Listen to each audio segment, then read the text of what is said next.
Hello बच्चों, चलिए प्रश्न को पढ़ते हैं। प्रश्न में है, एक पुष्पीय पादप को मिट्टी के गमले में उगाया जाता है, फिर उसे पानी से सींचा जाता है तथा पादप में तीव्र वृद्धि के लिए उसमें यूरिया मिलाया गया, परंतु कुछ समय बाद पादप की मृत्यु हो जाती है, तो यह मृत्यु डैश के कारण हो सकती है। तो इस प्रश्न की मुख्य अवधारणा है, मुख्य अवधारणा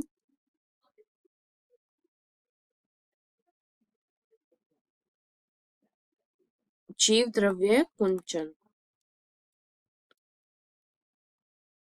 जीव द्रव्य कुंचन में क्या होता है, इसको अतिप्रासरी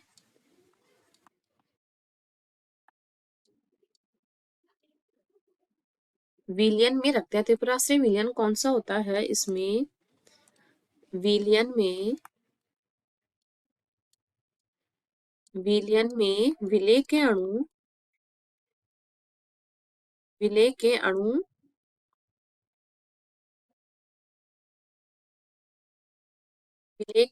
क्या होते हैं, अधिक। विलेय के अणु अधिक तथा वह जल के अणु कम होते हैं, तो जिससे क्या होता है, जल कोशिका को छोड़कर बाहर की ओर आने लगता है। विलेय के अणु अधिक तथा जल की मात्रा कम होती है, ऐसे विलयन को अतिप्रासरी विलयन बोलते हैं। तो हमारी कोशिका को जब अतिप्रासरी विलयन में रखा जाता है, विलयन में क्या होता है, कोशिका को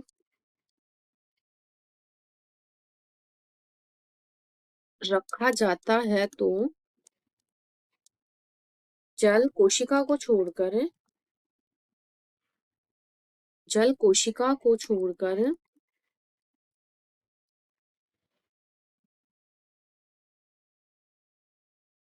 कोशिका को छोड़कर बाहर आने लगता है।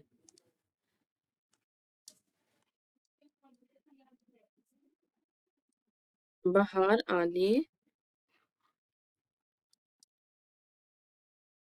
आने लगता है, इससे क्या होता है, कोशिका का जीव द्रव्य कुंचन हो जाता है, जिससे कोशिका सलद हो जाती है, कोशिका सिकुड़ने लगती है या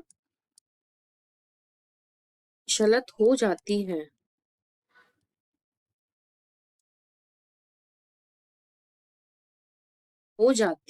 और अंततः क्या होती है, मृत्यु हो जाती है।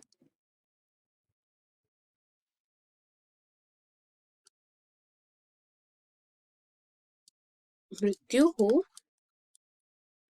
जाती है।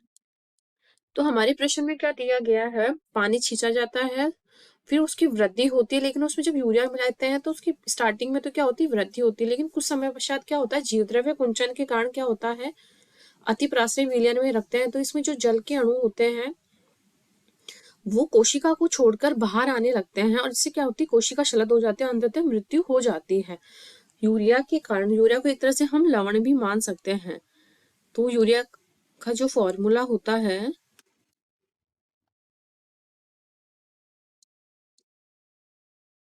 NH2CO NH2 होता है।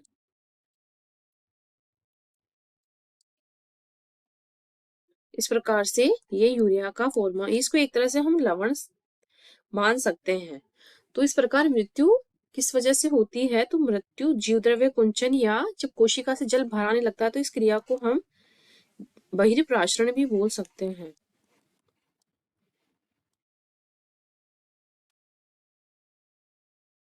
तो ये इस प्रश्न का हल हो गया। आशा करती हूँ आपको इस प्रश्न का हल समझ में आया होगा। धन्यवाद।